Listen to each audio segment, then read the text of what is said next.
जय हिंद दोस्तों, आप सभी का स्वागत है बलदेव कॉन्सेप्ट में। आज हम हिंदी विषय को प्रारंभ कर रहे हैं। इस हिंदी विषय में सबसे पहले हम बात करेंगे आज जो हमारा टॉपिक रहेगा हिंदी भाषा के उद्गम एवं विकास के बारे में। तो दोस्तों देखिएगा, वीडियो थोड़ा लंबा होगा, तो इसमें हमने लगभग पहले से स्लाइड बनाकर रखी हुई है। डिटेल जो भी है वो इसमें दिया गया है। अब उसको केवल हमें एक्सप्लेन करना है। आपको बस इस वीडियो को सुनना है और अपना अगर नोट्स बनाना चाहें तो नोट्स बना लेना है। तो दोस्तों देखिएगा, इसमें हम क्या क्या पढ़ने वाले हैं, वो सारी चीज़ इसमें स्लाइड में हम दी गई हैं। देखिएगा, इसको हमने चित्रों के रूप में वेब का भी प्रयोग करके तब जाके क्या है इस वीडियो को हम शूट कर रहे हैं। तो दोस्तों देखिएगा, इसमें ये सारे टॉपिक इसमें दिए गए हैं। अब इन्हीं विषय को हम जो भी ये टॉपिक दिए गए इन्हीं हम एक्सप्लेन करते हैं, ठीक है। तो हमारा जो मेन हेडिंग है दोस्तों वो है हिंदी भाषा का उद्गम एवं विकास। तो सबसे पहले हमने वही देखा है, हिंदी भाषा का उद्गम एवं विकास के बारे में हम चर्चा कर रहे हैं। तो दोस्तों देखिएगा, हिंदी भाषा का उद्भव और विकास के बारे में जो है वो क्या क्या चीज़ें हैं उनसे समझते हैं।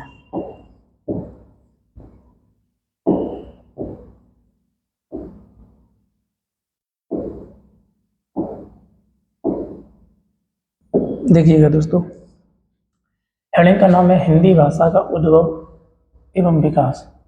तो हिंदी भाषा का उद्भव एवं विकास के संबंध में हम चर्चा करेंगे। तो इसमें सबसे पहले आप देखिएगा, इसमें हिंदी शब्द जो है और भाषा शब्द जो है, इन दो शब्दों को पहले हम ध्यानपूर्वक समझते हैं कि हिंदी शब्द किस तरह से भारत में या मतलब हिंदी में या हिंदी हम विषय के रूप में जो पढ़ रहे हैं वो कैसे बना है, उसके संबंध में पहले चर्चा करेंगे। उसके बाद भाषा के बारे में जो भी डिटेल्ड होता है उसके बारे में वो चर्चा करेंगे। तो दोस्तों देखिएगा, जो हिंदी है, हिंदी का नामकरण एवं विविध रूपों में हिंदी का नामकरण, ये हम चीज़ समझते हैं। तो सबसे पहला आप देखिएगा, जो हिंदी है और हिंदी है, दो शब्द हमारे सामने हैं। तो पहले तो ये देखिए, हिंदी जो शब्द है वो शुद्ध वर्तनी के हिसाब से कौन सा शुद्ध माना जाता है? ये वाला शुद्ध माना जाता है, मतलब जो पंचमाक्षर वर्णों का आता है वो, या अनुस्वार वाला ज़्यादा शुद्ध माना जाता है वो, ये हमको देखना है। तो दोस्तों 1935 में डॉक्टर श्याम सुंदर दास के द्वारा जो सुझाव दिया गया था उसमें हिंदी का जो अधिक परिमार्जित या शुद्ध रूप जो बताया गया है वो कौन सा है? वो अनुस्वार वाला है। अनुस्वार वाला, यानी कि जिसमें ये चंद्र बिंदी जो दी गई है, ये वाला जो अनुस्वार लगा था बिंदी वाला, तो यही क्या है, हिंदी का सबसे शुद्ध या परिमार्जित रूप माना जाता है। जबकि हम लोग बात करें हिंदी जो शब्द है उसकी, तो ये भी शुद्ध है, लेकिन अधिक शुद्ध कौन सा है? तो अनुस्वार वाला होता है, पंचमाक्षर वाला नहीं होता है। इसमें तुम और भी एग्जाम्पल लेके हम समझा सकते हैं। जैसे एक दो एग्जाम्पल ले लीजिएगा।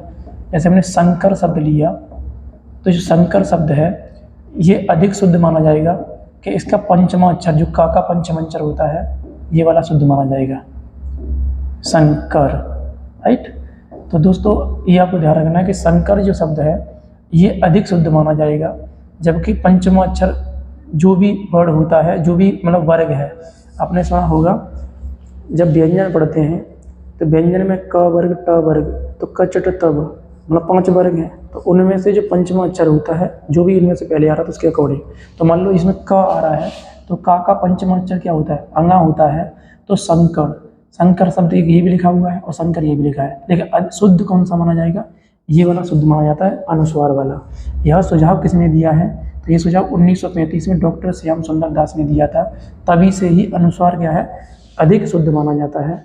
तो यदि मैं बात करूँ आपसे कि हिंदी ना वाला ज़्यादा शुद्ध होगा कि अनुस्वार वाला शुद्ध होगा, तो आपको ध्यान रखना है हिंदी जो है वो अनुस्वार वाला अधिक शुद्ध माना जाएगा। हालांकि दोनों ही शुद्ध हैं, इसमें आपको कोई डाउट नहीं रखना है, ठीक है। लेकिन जब दोनों ऑप्शन में आ जाए उस समय अगर तुमसे पूछ रहा है तो उस समय अधिक शुद्ध कौन सा माना जाएगा? अनुस्वार वाला माना जाएगा, ये आपको ध्यान रखना है। आगे बढ़ते हैं। हिंदी शब्द किस भाषा का है? तो हिंदी शब्द जो है वो फारसी भाषा का है, ये आपको ध्यान रखना है। हिंदी शब्द किस भाषा का? हिंदी हिंदी शब्द नहीं है, बल्कि किसका है? फारसी भाषा का हिंदी शब्द है, ये आपको ध्यान रखना है।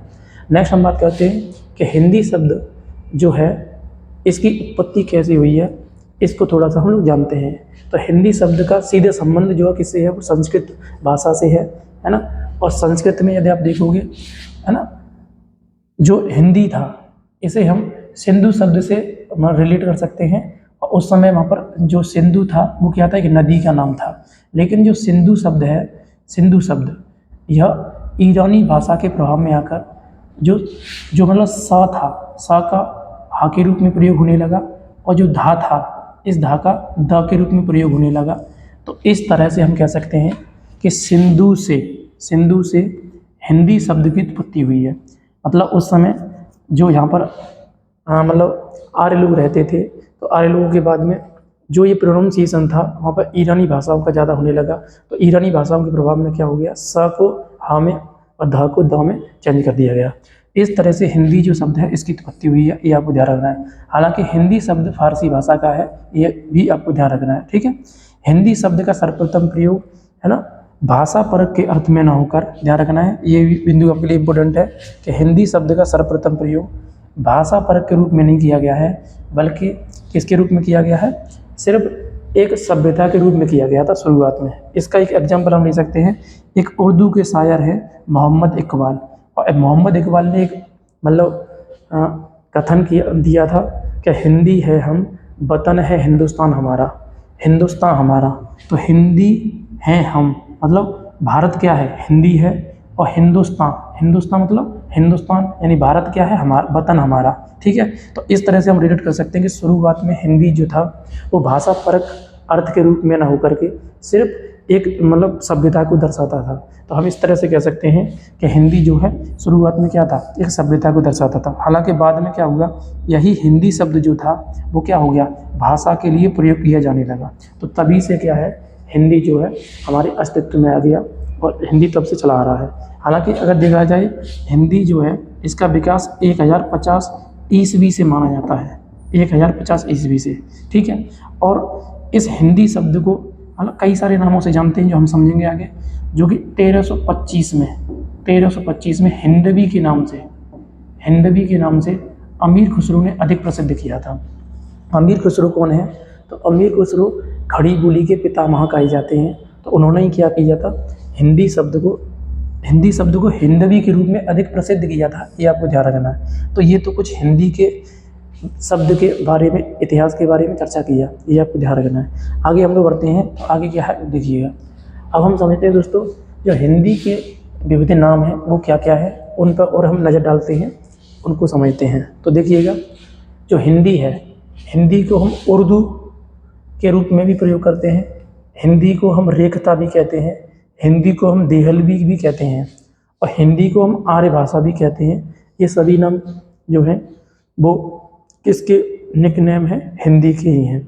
अब बात करते हैं जो हिंदी का उर्दू नाम जो है, यानी कि उर्दू को हम क्या बोलते हैं, हिंदी की मौसी कहते हैं उर्दू को। अब ऐसा क्यों हो रहा है, ऐसा इसलिए हो रहा है कि हिंदी और उर्दू ये दो भाषाएं हैं। तो हिंदी और उर्दू जो है इनका जो शब्दकोश है काफ़ी मिलता जुलता है हिंदी से। इसलिए हम ये कह सकते हैं कि जो उर्दू है, इस उर्दू का मतलब उर्दू जो है ना, हिंदी के एक निकनेम के रूप में भी प्रयुक्त हो सकती है। तो इस आधार पर हम उर्दू कह सकते हैं।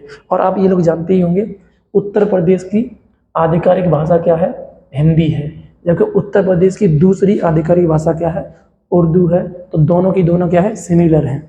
हालांकि लिपि दोनों की अलग अलग है, लेकिन इनके जो शब्दकोश हैं अर्थ के आधार पर लगभग सेम हो जाते हैं जब हम प्रोनाउंसिएशन करते हैं उसके बिहाफ पर। तो वो क्या हो जाएगा, वो दोनों के हिसाब से हो जाएगा। अब रेखता की बात करें दोस्तों, तो रेखता जो शब्द है इसका प्रयोग जो है मुसलमानों के द्वारा किया गया है हिंदी के लिए, है ना, ये आपको ध्यान रखना है। यानी जो मुस्लिम बुद्धिमान थे तो उन विद्वानों ने क्या किया है, हिंदी और उर्दू इन दोनों को मिलाकर के क्या किया है, हिंदी को, है ना, रेखता के रूप में प्रयोग किया है। तो मुस्लिम लोग हिंदी को क्या बोलते थे, रेखता कहते थे, ये आपको ध्यान रखना है। मतलब इन दोनों के हिसाब से हम देखें तो एक सामान्य मिश्रित भाषा के रूप में क्या है, हिंदी को प्रयोग किया जाने लगा, जिसमें उर्दू के रूप में भी हम कह सकते हैं और रेखता के रूप में भी हिंदी को प्रयोग किया जाने लगा। हालांकि बात करें देहलवी हिंदी का निकनेम है, ये कैसे पड़ा है इसको भी समझते हैं। तो देहलवी की बात की जाए तो देहलवी मतलब दिल्ली के आसपास के एरिया में या आसपास के क्षेत्र में जो भी बोली जाती हैं वह हिंदी जो है ना वहाँ पर क्या कहलाता है, देहलवी कहलाता है। जो दिल्ली एनसीआर वाला एरिया है वहाँ पर जो हिंदी बोली जाती है उस हिंदी को हम देहलवी कहते हैं। तो देहलवी वाला क्षेत्र जहाँ पर हिंदी का नाम देहलवी है वो दिल्ली के आसपास वाला क्षेत्र जो होता है उसे ही हम मानते हैं। तो ये कुछ क्या हो जाएगा हिंदी के निकनेम के हिसाब से हम समझ लेंगे। अब बात करते हैं कि जो आर्य भाषा है, हिंदी आर्य भाषा है, यह किसने हिंदी का नामकरण किया था? तो ये किया है स्वामी दयानंद सरस्वती। किसने किया है? स्वामी दयानंद सरस्वती के द्वारा किया गया है। स्वामी दयानंद सरस्वती आर्य समाज के संस्थापक हैं जिन्होंने नारा दिया था वेदों की ओर लौटो, और वेदों की शिक्षा के लिए ज़्यादा क्या किया था, इन्होंने प्रोत्साहन दिया था। तो वही है, तो इन्हीं के द्वारा क्या किया गया था, इन्हीं के द्वारा बोला गया था हिंदी क्या है, हिंदी आर्य भाषा है। हालांकि इन्हीं का ये कथन है, हिस्ट्री जब हम पढ़ते हैं तो आर्य मध्य एशिया के निवासी थे, तो उसी के संबंध में जब आर्य मध्य एशिया के निवासी से किसका कथन है या किसने बोला है, तो ये दयानंद सरस्वती जी के द्वारा बोला गया था। तो उसी के व्यापार हम इसे लर्न कर सकते हैं कि जो आर्य भाषा है यानी हिंदी क्या है, आर्य भाषा है। यह किसने बोला है या हिंदी का नामकरण आर्य भाषा किसने कहा था, तो ध्यान रखना है वो कहा है स्वामी दयानंद सरस्वती के द्वारा कहा गया है। तो हम इतना सारा समझ लेते हैं दोस्तों कि हिंदी के जो निकनेम है उन्हें आप समझ लीजिएगा कौन कौन से निकनेम है। तो हिंदी के निकनेम उर्दू कह रहे हैं, हम इसको रेखता कह रहे हैं, देहलवी कह रहे हैं और आर्य भाषा कह रहे हैं। कहाँ पर कौन कौन किसने किया है ये आपको ध्यान रखना है।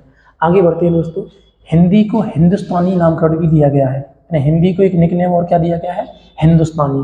अब हिंदुस्तानी जो शब्द है यह सर्वप्रथम किन के द्वारा प्रयोग किया गया है, तो दोस्तों आपको ध्यान रखना है ये 14 सितंबर 1949 को है ना प्रधानमंत्री जवाहरलाल नेहरू के द्वारा क्या किया गया है, हिंदुस्तानी शब्द का पहली बार प्रयोग किया गया है।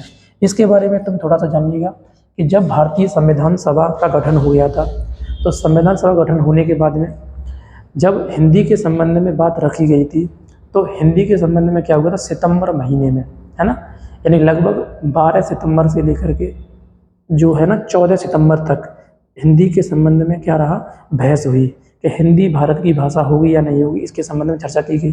तो उसी बीच क्या हुआ, फाइनल जो निकल के आया सिस्टम वो क्या था कि 14 सितंबर 1949 को क्या हुआ, हिंदी को भारत की राष्ट्रभाषा के रूप में है ना स्वीकार कर लिया गया और कहा गया कि ये 15 वर्षों तक क्या है हम मतलब समीक्षा करेंगे कि सभी लोग सहमत होंगे तो क्या हो जाएगा, हिंदी को हम राष्ट्रभाषा घोषित कर देंगे। हालांकि अभी भारत की राष्ट्रभाषा कोई भी नहीं है, ये आपको ध्यान रखना है।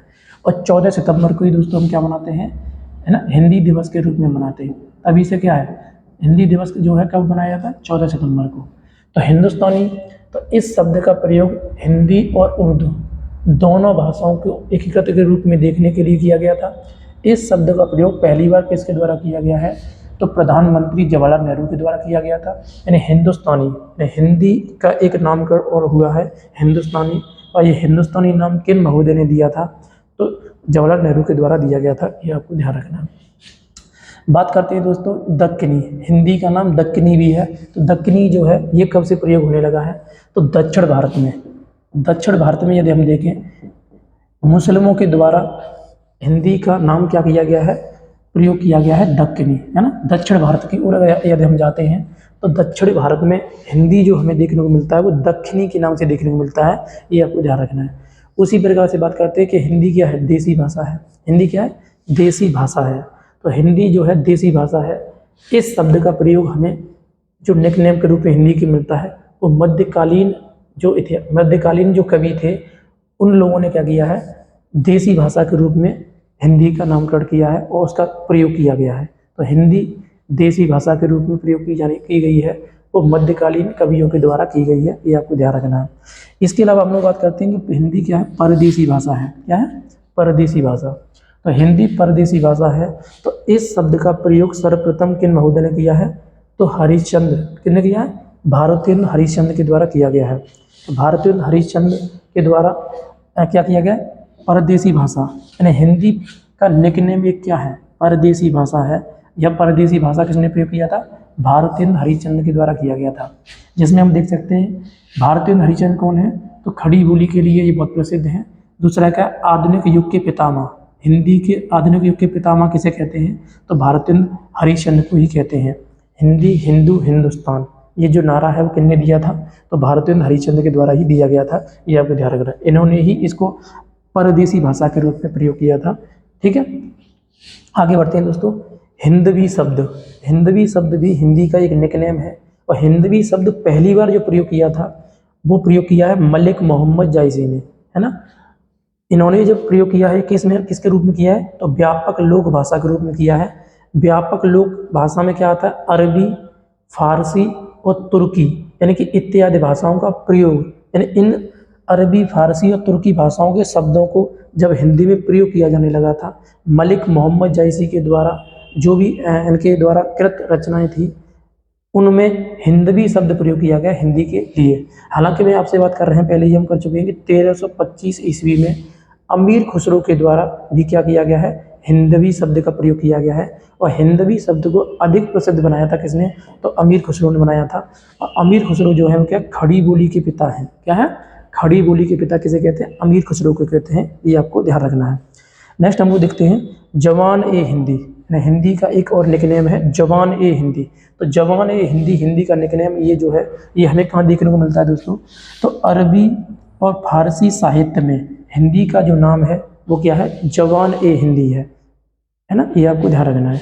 तो जवान ए हिंदी, तो आप देख लीजिएगा हिंदी के निकनेमों में अगर हम देखें कितने निकनेम बैठ रहे हैं लगभग। तो एक तो उर्दू क्या है? हिंदी का निकनेम है। एक रेखता हिंदी का निकनेम है। एक देहलवी हिंदी का निकनेम है। और एक हम कह सकते हैं आर्य भाषा क्या है? हिंदी का निकनेम है। ठीक है, कौन कहाँ पर प्रयोग होगा ये आपको ध्यान रखना है। तो हिंदी के निकनेम में ये चार इसके निकनेम हो गए। इसके अलावा पाँचवा हिंदुस्तानी हिंदी का निकनेम है। छठवां हम कहें दक्षिणी क्या है? हिंदी का निकनेम है। सातवां हम देखें तो देसी भाषा भी क्या है? हिंदी का निकनेम है। आठवां यदि बात करें दोस्तों तो परदेसी भाषा भी क्या? हिंदी का निकनेम है। इसके साथ में यदि हम देखें नौवां क्या है? हिंदवी शब्द। और 10वां यदि आप देखोगे तो 10वां क्या हो जाएगा? जवान ए हिंदी। तो जवान ए हिंदी भी क्या है? हिंदी का निकनेम है। ठीक है, तो हिंदी भाषा के संबंध में हम चर्चा कर रहे थे। हिंदी भाषा फारसी भाषा का शब्द है। हिंदी भाषा की उत्पत्ति जो है वो सिंध नामक शब्द से हुई है, क्योंकि उस समय जो भी लोग थे वो ईरानी भाषा में सा को हा और धा को दा करके प्रोनाउंसिएट कर दिए, तब से क्या हिंदी भाषा, हिंदी जो शब्द है वो प्रचलन में आ गया।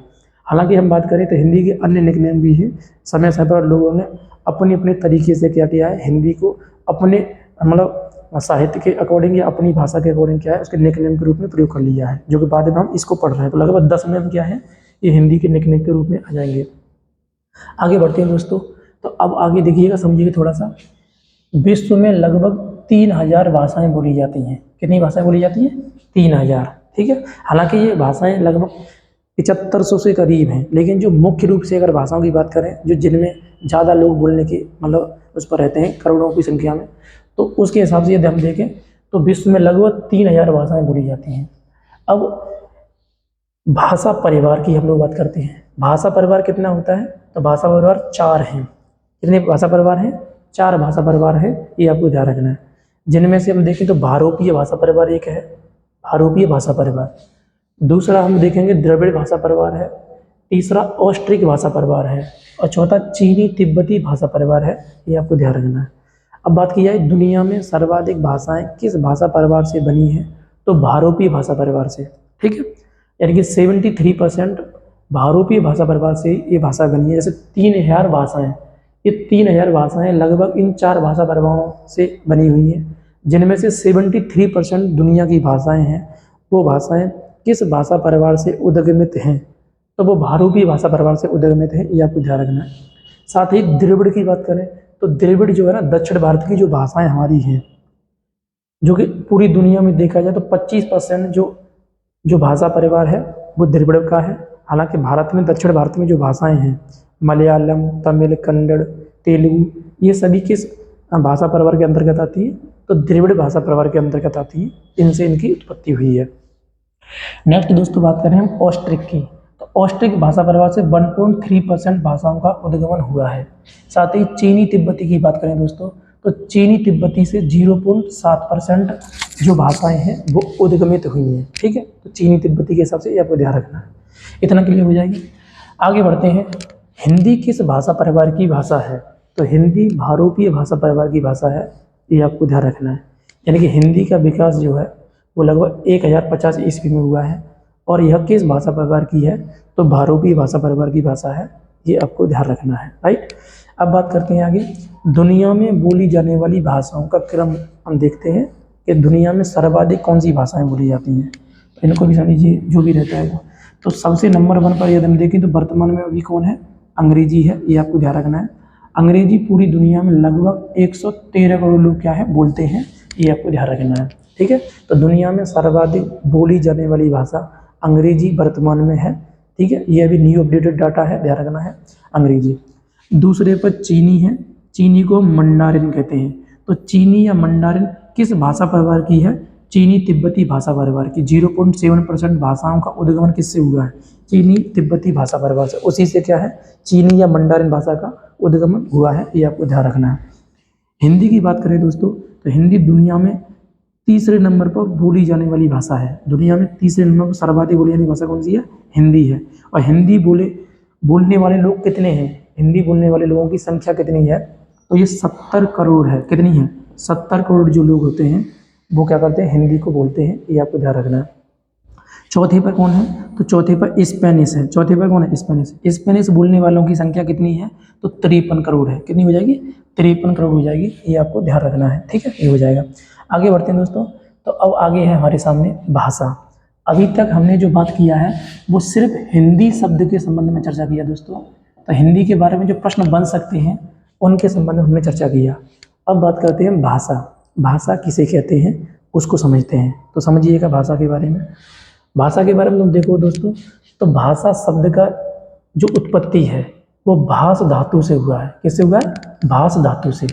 अब प्रश्न वही है कि सर भाष या धातु, ये शब्द आ रहा है धातु। धातु किसे कहते हैं? तो हिंदी में जिस क्रिया नाम से संबोधित किया जाता है वह क्रिया इसी धातु से बनी हुई होती है।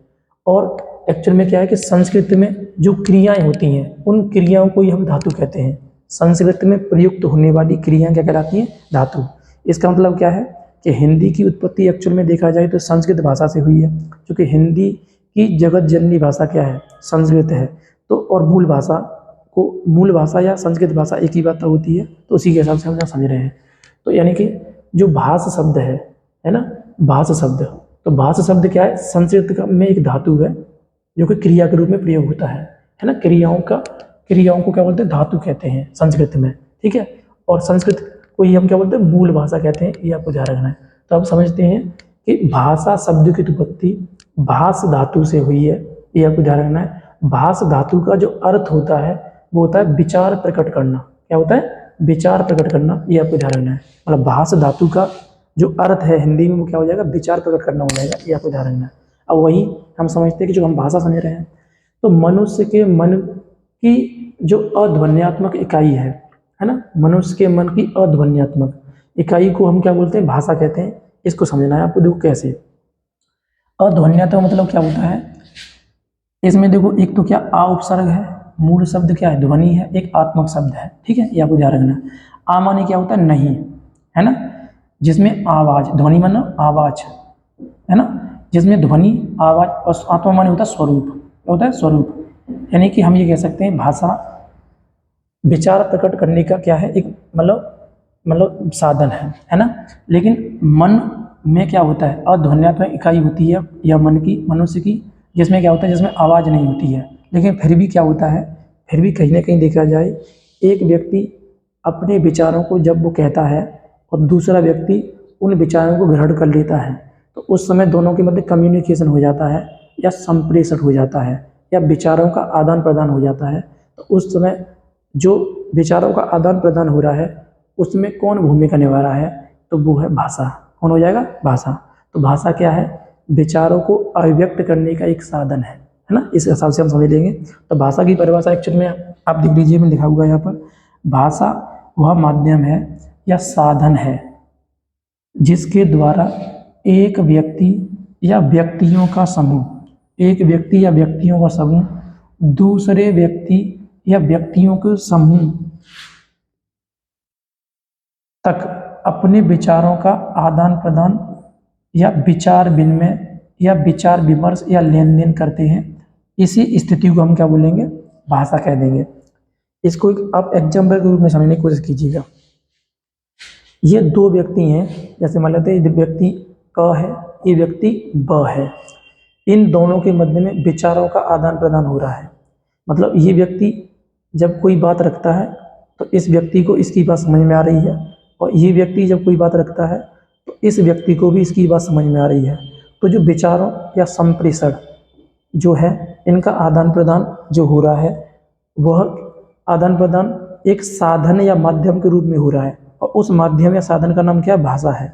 तो वही हम कहना चाह रहे हैं यहाँ पर कि भाषा क्या है, भाषा विचारों को अभिव्यक्ति का एक साधन है। इसको एक एग्जाम्पल लेके समझिएगा। जैसे एक वस्तु को दूसरी जगह जाना है, जैसे मान लीजिएगा एटा, ये हमारा शहर एटा है, एटा से यदि हमें दिल्ली जाना है या किसी वस्तु को भेजना है तो हम क्या करेंगे, बस के माध्यम से वह पहुंच जाएगा। किस माध्यम से, बस के माध्यम से। तो ठीक उसी प्रकार से यदि हमें अपना विचार किसी दूसरे व्यक्ति को पहुंचाना है या दूसरे व्यक्ति तक रखना है तो वह विचार किसके माध्यम से जाएगा, भाषा के माध्यम से जाएगा। यही स्थिति क्या है, भाषा कहलाती है। तो मैं वही कहना चाह रहा हूँ आपको कि विचार प्रकट करने का एक माध्यम ही क्या है, भाषा है। क्योंकि भाषा शब्द की उत्पत्ति भाष धातु से हुई है। भाष धातु का जो अर्थ होता है वो होता है विचार प्रकट करना। अब विचार जिस माध्यम से प्रकट होते हैं उन्हीं माध्यमों को हम क्या कहते हैं, भाषा कहते हैं। तो ये भाषा के संबंध में आपका हो जाएगा। ठीक है, नेक्स्ट हम लोग बात करते हैं। नेक्स्ट देखिएगा, भाषा की विशेषताओं के संबंध में चर्चा करेंगे। भाषा की विशेषताएं क्या है इसे समझिएगा। तो भाषा क्या है, भाषा अर्जित संपत्ति है ना।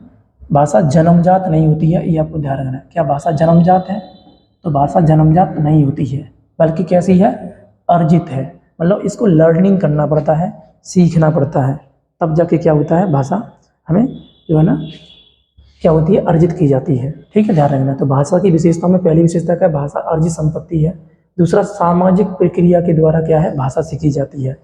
सामाजिक प्रक्रिया मतलब अनुकरण विधि के द्वारा, यानी कॉपी करके। यानी कि हम जिस समुदाय में रहते हैं उस समुदाय में जो भी भाषा बोली जाती है तो हम वही भाषा क्या कर लेते हैं, मतलब सीख लेते हैं या अर्जित कर लेते हैं। तो इसका मतलब यह हुआ कि भाषा जो है ना कॉपी करके सीखी जाती है। जैसे मान लीजिए हम हिंदी बेल्ट में रहते हैं तो हमारे आसपास जो भी लोग बोलते हैं वो हिंदी बोलते हैं। तो जो बच्चा है उसे सीखने के लिए ज़्यादा मेहनत नहीं, जो भी बोला जाता है प्रोनाउंसिएशन के हिसाब से वो समझ लेता है कि ये इस टाइप से शब्द बन रहे हैं। तो वो क्या है, अनुकरण के द्वारा सीखी जाती है। वही कहना चाह रहा है कि सामाजिक प्रक्रिया, तो समाज में रह करके ही भाषा को सीखा जाता है, ये हो जाता है। जैसे हमें इंग्लिश सीखनी है तो इंग्लिश सीखने के लिए हमें कोई कोर्स करने की ज़रूरत नहीं है, बल्कि इंग्लिश का एक समुदाय हमारे चारों ओर हो जाए और लगभग सब लोग सुबह उठते हैं और इंग्लिश का प्रोनाउंसिएशन ही करते रहते हैं, तो लगभग क्या है, हम 2-3 महीने में ऑटोमेटिक है सारी शब्दावली जो भी वोकेबलरी होती है वो सारा का सारा हमारे अंदर आ जाएगा। तो वही स्थिति यहाँ पर है। तो ये कह रहा है कि सामाजिक प्रक्रिया के माध्यम से क्या होता है, भाषा को हम लोग सीखते हैं।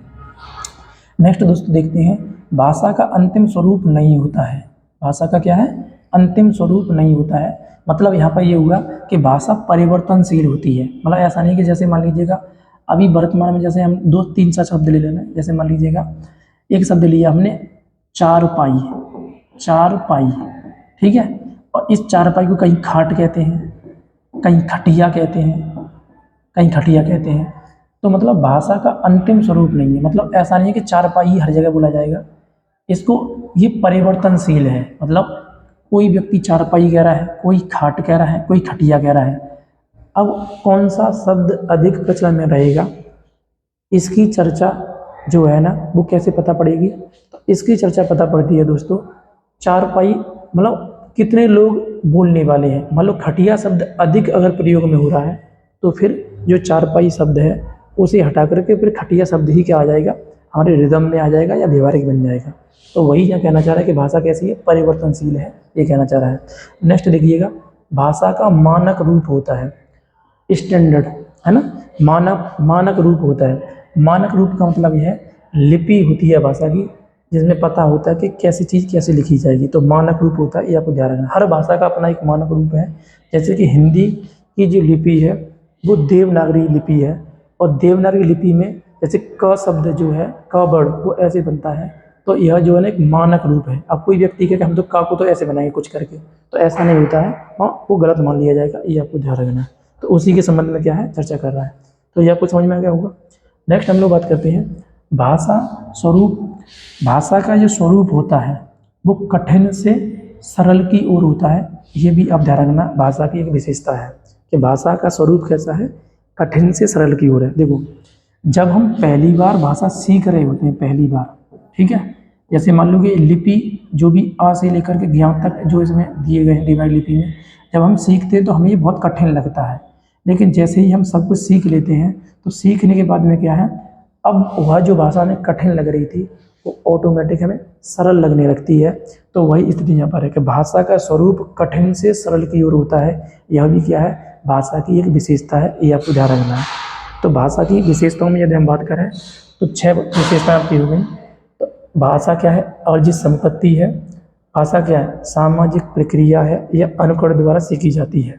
भाषा का अंतिम स्वरूप नहीं होता है, भाषा परिवर्तनशील होती है, या भाषा का मानक रूप जो है वो होता है। भाषा का रूप स्वरूप जो है कठिन से सरल की ओर होता है, ये आपको ध्यान रखना, ये हो जाएगा।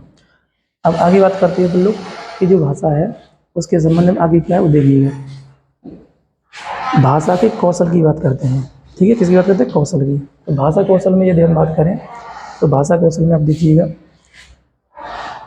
भाषा कौशल एक्चुअल में देखोगे तो क्या है तो समझिएगा, यानी कि एक व्यक्ति में सर्वप्रथम कौन सी योग्यता विकसित होती है। तो मैंने उसका ये क्या ही किया, क्रम लिख लिया आपके सामने, उस क्रम को आपको समझना है। यानी कि एक व्यक्ति में सर्वप्रथम कौन सी जो योग्यता है वो विकसित होती है, हमें उसे जानना है। तो समझिए कौन सी होती है, तो पहली होती है सुनना, ठीक है, फिर होती है बोलना, और फिर होती है पढ़ना, और उसके बाद होती है क्या, लिखना।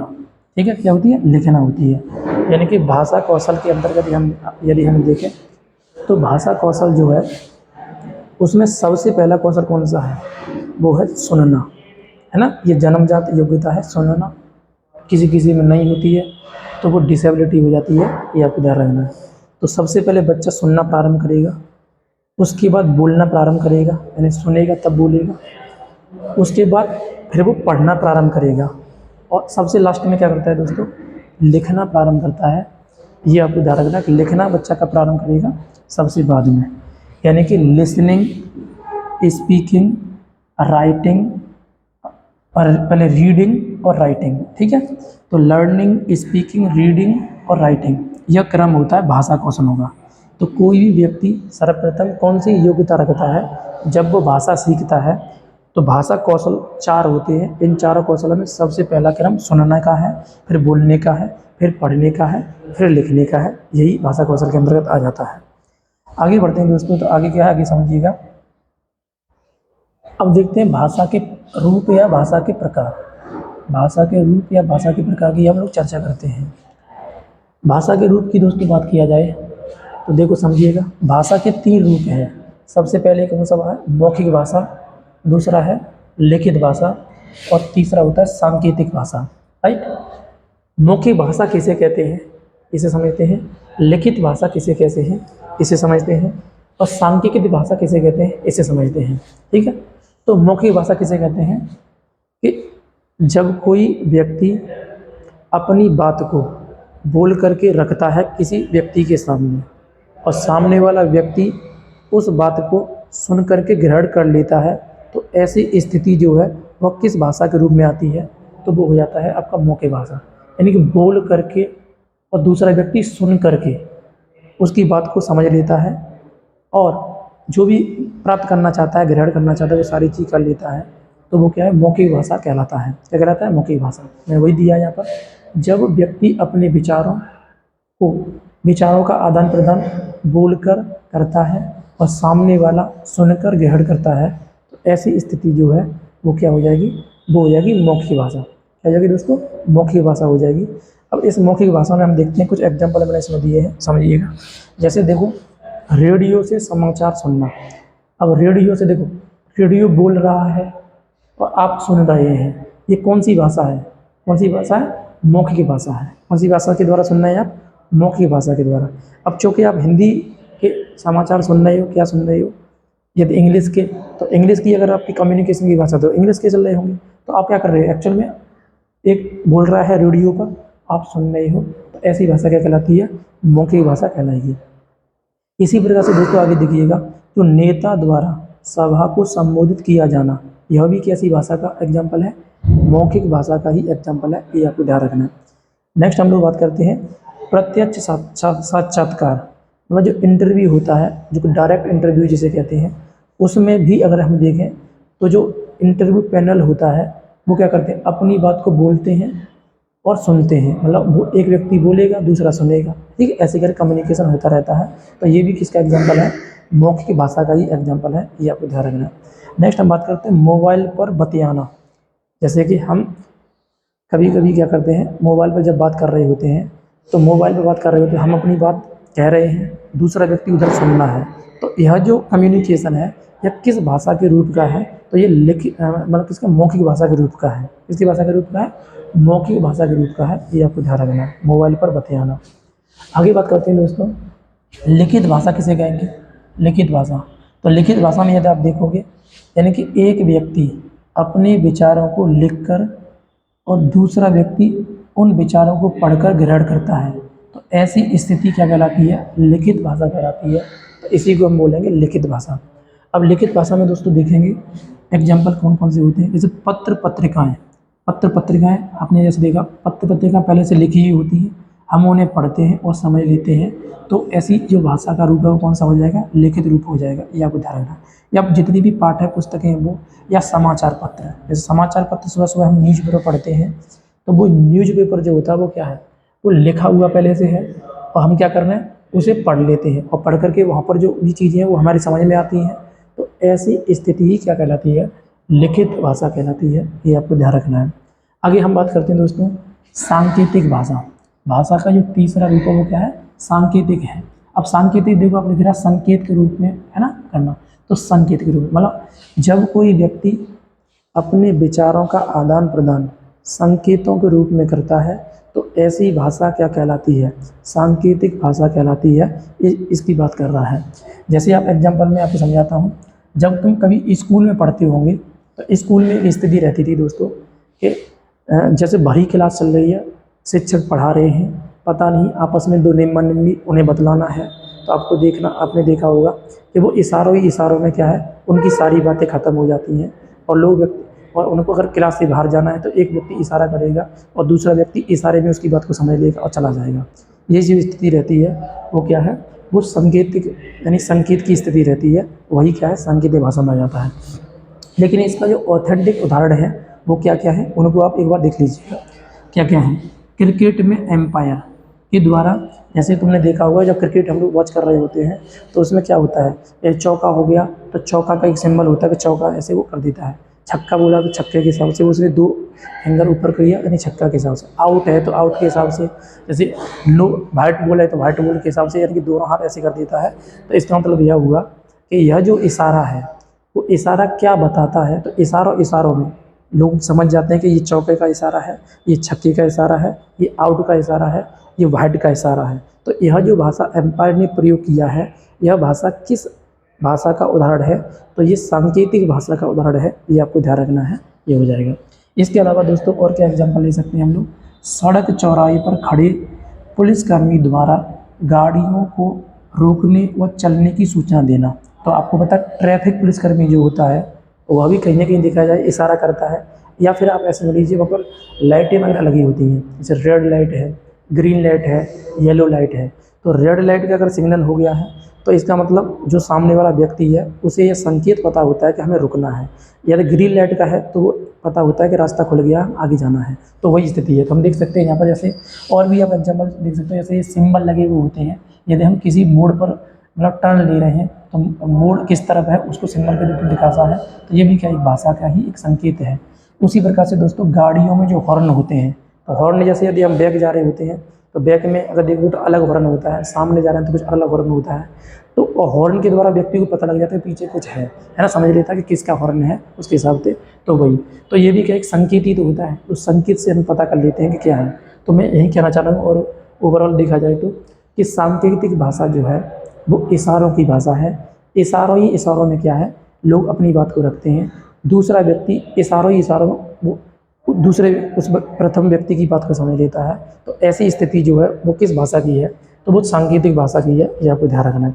इसमें एक नोट है वो समझिएगा, जब तक कोई सार्थक ध्वनि का प्रयोग न किया जाए तब तक जो भाषा होती है वो सांकेतिक भाषा ही होती है, ये आपको ध्यान रखना है।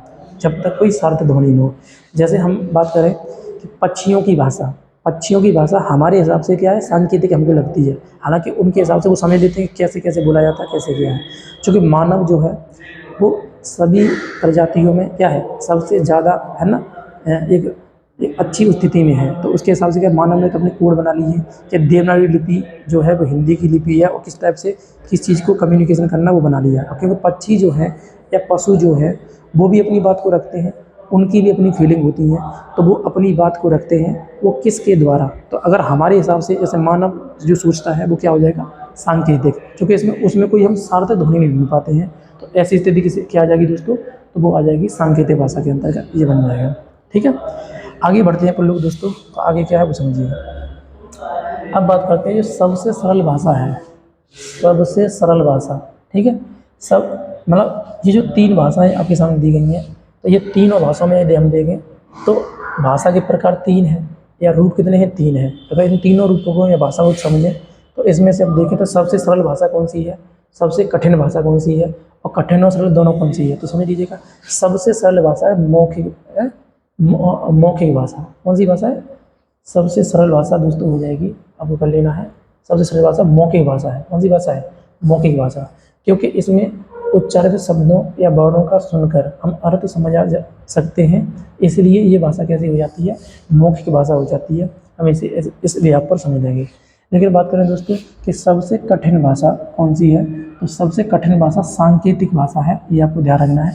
क्योंकि जो संकेत होते हैं वो निश्चित नहीं होते हैं, है ना। जैसे मैं आपसे बात करूं, कोई जैसे हमको पता है कि हम क्रिकेट देखते हैं 4 रन या वाइट ये हो जाए, हो सकता है किसी ने क्रिकेट नहीं देखा हो तो उसे पता ही नहीं हो कि इसका मतलब क्या होता है। तो वही यहाँ पर है कि संकेत निश्चित नहीं होते हैं, लोग जो है ना अपने अपने अकॉर्डिंग क्या करते हैं, अपनी सुविधा के अकॉर्डिंग कोडिंग कर लेते हैं, अपने अपने इशारे बनाते हैं। तो वह क्या है, सांकेतिक भाषा इस व्यापार का सबसे कठिन भाषा है। जबकि सबसे सरल भाषा कौन सी है, तो मौखिक भाषा सबसे सरल भाषा है, ये आपको ध्यान रखना है। लेकिन पूछिए तुमसे वो कि कठिन व सरल भाषा कौन सी है, मतलब दोनों अगर हिसाब से देखेंगे यानी कठिन भी है और सरल भी है, ये दोनों स्थितियाँ किस भाषा में है, तो ध्यान रखना है ये लिखित भाषा में, ये कठिन भी है सरल भी है। ऐसा क्यों बोल रहे हैं, ऐसा इसलिए कह रहे हैं, जब हम दोस्तों इसे सबसे पहले जब सीखते हैं ना, सबसे पहले तो हमें जब इसका अल्फ़ाबेट नहीं पता होता है या इसकी जो लिपियाँ हैं उसके बारे में हमें ज्ञान नहीं होता है, तब ये हमें बहुत कठिन लगती है। लेकिन जैसे ही हमें इसका ज्ञान हो जाता है दोस्तों, तो ये हमें सरल होने लगती है, यानी कि हमें ये बहुत ज़्यादा सरल महसूस होने लगती है, यह स्थिति इसमें आ जाती है। तो अभी तक आपने क्या सीखा समझिएगा, यानी कि आपने सीख लिया कि भाषा के रूप या प्रकार कितने हैं, 3 हैं। तीनों मैंने आपको बता दिए कौन कौन से प्रकार हैं। तो हम समझ सकते हैं कौन कौन से, मौखिक भाषा है, लिखित भाषा है और सांकेतिक भाषा है। तो जो मौखिक भाषा है वो क्या है, यानी कि एक व्यक्ति अपने विचारों को बोलकर दूसरे व्यक्ति के सामने रखता है और दूसरा व्यक्ति उसे सुनकर ग्रहण कर लेता है। तो यह जो माध्यम है वो भाषा का कौन सा माध्यम हो जाएगा, तो ये मौखिक माध्यम है। कौन सा माध्यम है, मौखिक। ठीक है, ये आपको ध्यान रखना है। इसमें मैंने एग्जाम्पल दिया है, जैसे इंटरव्यू जो होता है वो क्या है, मौखिक भाषा का एग्जाम्पल हम समझ लेंगे। जब हम दूसरे की बात करें, लिखित भाषा। लिखित भाषा क्या है, यानी एक व्यक्ति अपने विचारों को लिख करके दूसरे व्यक्ति के सामने जब रखता है और दूसरा व्यक्ति क्या करता है, वह विचार पढ़ करके समझ लेता है, तो यह जो है वो क्या हो जाएगा, वो लिखित भाषा का एग्जाम्पल है। जैसे पत्रिकाएँ जो है वो क्या इसी के अंतर्गत आ जाएंगी, या समाचार जो भी हैं इसी में आ जाएंगे, जो न्यूज़पेपर वगैरह होता है वो। इसके अलावा दोस्तों हम देखें तो तीसरी कौन सी भाषा है, तो वो है सांकेतिक भाषा। अब सांकेतिक भाषा की बात करें तो सांकेतिक भाषा क्या होती है, तो इशारों की भाषा हम क्या कहते हैं, सांकेतिक भाषा कहते हैं। यानी एक व्यक्ति इशारा करता है दूसरे व्यक्ति से और दूसरा व्यक्ति उस इशारे को समझ लेता है, तो यह जो कम्युनिकेशन है ये कौन किस टाइप का है, तो सांकेतिक भाषा का है। सांकेतिक भाषा में कई सारे मैं एग्जाम्पल आपको दिए, जैसे ट्रैफिक पुलिसकर्मी के द्वारा किया गया इशारा या क्रिकेट के एम्पायर के द्वारा किया गया इशारा क्या है, वह सांकेतिक भाषा का उदाहरण हो जाएगा। ठीक है, तो ओवरऑल हमने क्या किया अभी तक, भाषा के है ना प्रकारों के रूप या प्रकारों के बारे में चर्चा किया। अब आगे दोस्तों बात करते हैं, आगे क्या है वो समझिएगा। अब हिंदी भाषा को आगे और हमें जानना है तो उसे समझते हैं, आगे क्या है देखिए। देखो हिंदी भाषा है ना, इसे समझिएगा। हिंदी भाषा 3 तरीके से हमें पढ़ना है। अभी तो आप एक चीज़ समझ लीजिएगा, हिंदी शब्द के बारे में हमने चर्चा कर लिया दोस्तों, और भाषा शब्द के बारे में चर्चा कर लिया। अब हम दोनों को मिलाएंगे, हिंदी भाषा। तो अब इस हिंदी भाषा के परिप्रेक्ष्य में यदि हम अध्ययन करेंगे तो इसे हम 3 भागों में बांट लेते हैं, जो कि एग्जाम पॉइंट ऑफ व्यू से हमारे लिए इम्पोर्टेंट रह सकता है, वो समझते हैं। तो सबसे पहला हमारे सामने क्या है, हिंदी भाषा ऐतिहासिक दृष्टिकोण के आधार पर हमें समझना है। हिंदी भाषा ऐतिहासिक दृष्टिकोण के आधार पर, राइट। दूसरा दोस्तों हमें समझना है हिंदी भाषा भौगोलिक दृष्टिकोण के आधार पर, राइट। तीसरा हमें समझना है हिंदी भाषा राजनीतिक दृष्टिकोण के आधार पर या संवैधानिक दृष्टिकोण के आधार पर। संवैधानिक दृष्टिकोण के आधार पर क्या करना है, हमें हिंदी भाषा को समझना है, इसकी और हम चर्चा करेंगे, राइट। समझिए दोस्तों, देखो हिंदी क्या है ना। हिंदी जगत जननी भाषा, यानी हिंदी की उत्पत्ति यदि हम देखें ऐतिहासिक दृष्टिकोण से इसे हम ले रहे हैं, ठीक है। तो हिंदी की उत्पत्ति जो है वो संस्कृत भाषा से हुई है। संस्कृत भाषा को हम मूल भाषा कहते हैं, ये आपको ध्यान रखना है। इसलिए हम कहते हैं हिंदी की जगत जननी भाषा किसे कहते हैं, संस्कृत को कहते हैं, ये आपको ध्यान रखना है, ठीक है।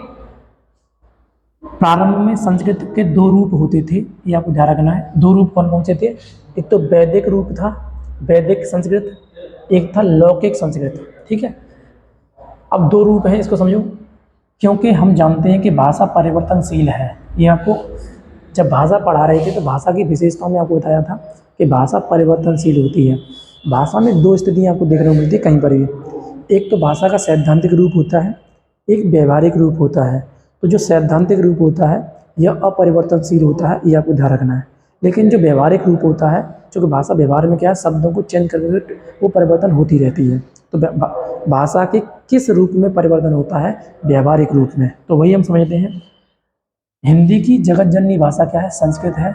संस्कृत के शुरुआत में कितने रूप थे, वैदिक रूप, 2 रूप थे, तो एक वैदिक रूप था, एक लौकिक रूप था।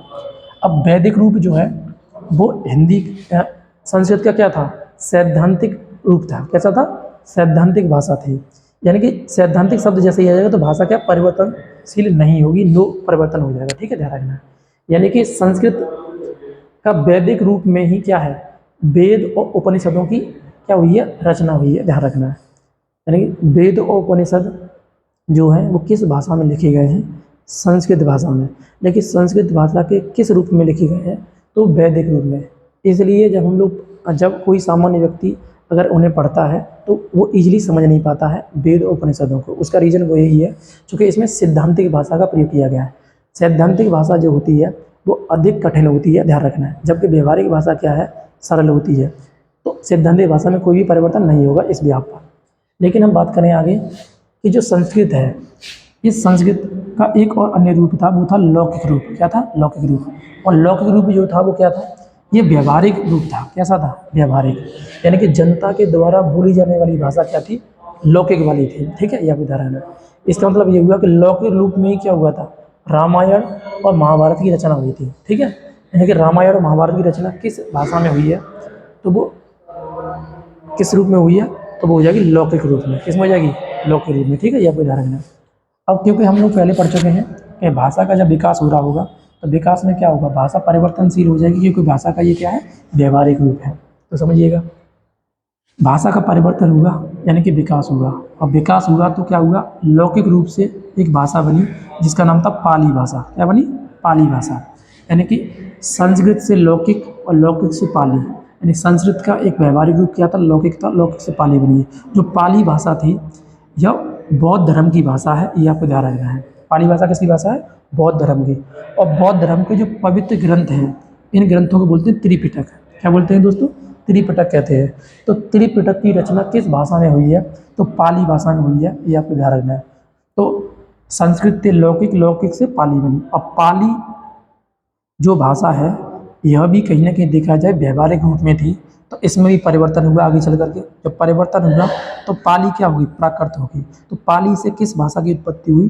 प्राकृत भाषा की उत्पत्ति हुई।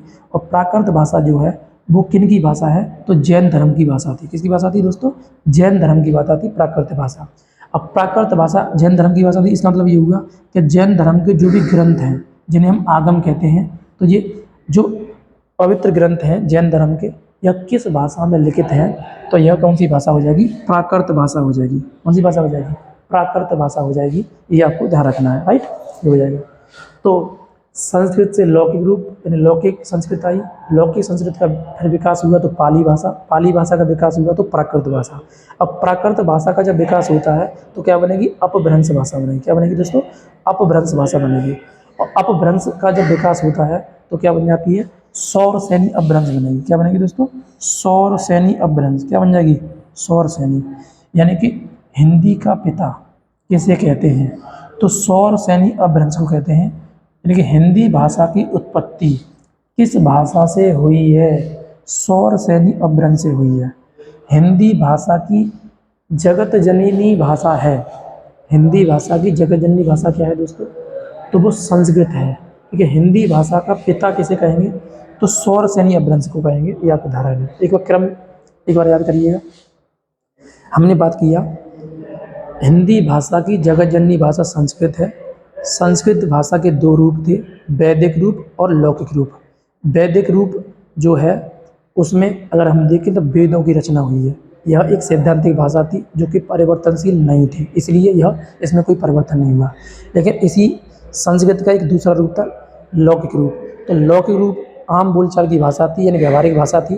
तो इसका मतलब यह हुआ कि लौकिक रूप का ही परिवर्तन आगे हुआ और लौकिक रूप में ही क्या है? रामायण और महाभारत की रचना हुई है। चूँकि वेदों की अपेक्षा महाभारत और रामायण संस्कृत में जब हम पढ़ते हैं तो हमारे लिए ईजी हो जाते हैं, जबकि वेद और उपनिषद हमारे लिए कठिन महसूस से होते हैं। उसका रीज़न वो यही है, राइट? ये हो जाएगा। इसको अब इस हिसाब से भी समझ ले रहे हैं, जैसे संविधान की भाषा सैद्धांतिक है, जबकि हमारे बोलचाल की भाषा कैसी है? व्यवहारिक है। तो संविधान एकदम जटिल भाषा में है, जबकि व्यवहारिक भाषा में वो ईजी हो जाता है जब हम लोग पढ़ते हैं उस हिसाब से। लेकिन किताबों में क्या बहुत कठिन लगता है, तो वैसे ही यहाँ पर हम समझ सकते हैं। ये हो जाएगा। आगे हम देखते हैं कि जो संस्कृत है, सबसे पहले क्या थी? संस्कृत भाषा हुई। संस्कृत से क्या बनी? लौकिक भाषा। लौकिक भाषा से क्या बना? पाली भाषा। पाली भाषा से क्या बनी? प्राकृत भाषा। प्राकृत से क्या बनी? अपभ्रंश भाषा। अपभ्रंश से क्या बनी? सौरसेनी अपभ्रंश। और सौरसेनी अपभ्रंश से क्या बना? हिंदी। तो हिंदी का पिता सौरसेनी अपभ्रंश को कहते हैं। हिंदी की जगत जननी भाषा क्या है? संस्कृत है। ऐसे हम इसे रिलेट कर लेंगे। तो ये तो क्या रहा? हिंदी भाषा, है ना? हिंदी भाषा ऐतिहासिक दृष्टिकोण से हमने स्टडी किया। इस हिसाब से स्टडी किया, ऐतिहासिक दृष्टिकोण से स्टडी किया। ये आपको ध्यान रखना है। समझ में आ रहा नहीं आ रहा है? तो इसका एक प्रश्न है, तो दोस्तों वो सॉल्व करिए पहले। हिंदी भाषा का विकास हुआ, ये प्रश्न सॉल्व करो।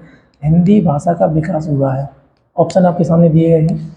संस्कृत भाषा से, अपभ्रंश भाषा से, सौरसेनी भाषा से, या उपयुक्त में से कोई नहीं। तो बताइए आप इसका आंसर कमेंट बॉक्स में दीजिएगा, किस भाषा से इसका मतलब उत्पत्ति हुई है? हिंदी भाषा की, राइट? हिंदी। तो आपको ये ध्यान रखना। अब आगे बात करते हैं दोस्तों, हिंदी भाषा भौगोलिक दृष्टिकोण से, है ना? इसको भी आप अध्ययन कर लीजिएगा। तो हिंदी भाषा भौगोलिक दृष्टिकोण से हमें समझना है, मतलब हिंदी भाषी राज्य कौन कौन से हैं भारत में, हमें इसको समझना है। तो दोस्तों समझिएगा इसको। वो क्या है? देखो, ये हम मैप के द्वारा समझ लेंगे आराम से। ये देखिएगा, तो हिंदी भाषा का अधिकांश प्रयोग देखा जाए तो मध्य भारत में किया जाता है, यानी कि गंगा यमुना के जो भी क्षेत्र है उसके इर्द गिर्द क्या है? हिंदी भाषा का प्रयोग किया जाता है। तो हिंदी भाषी जो राज्य हैं वो 9 राज्य हैं और 2 केंद्र शासित प्रदेश हैं, मतलब 11। टोटल कितने हो जाए? 11।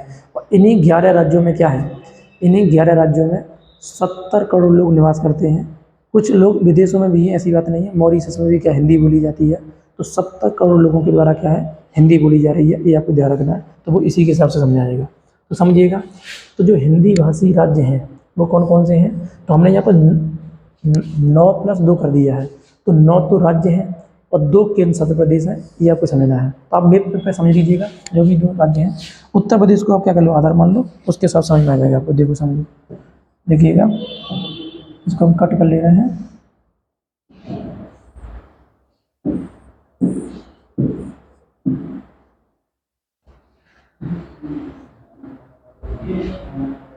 देखो समझो,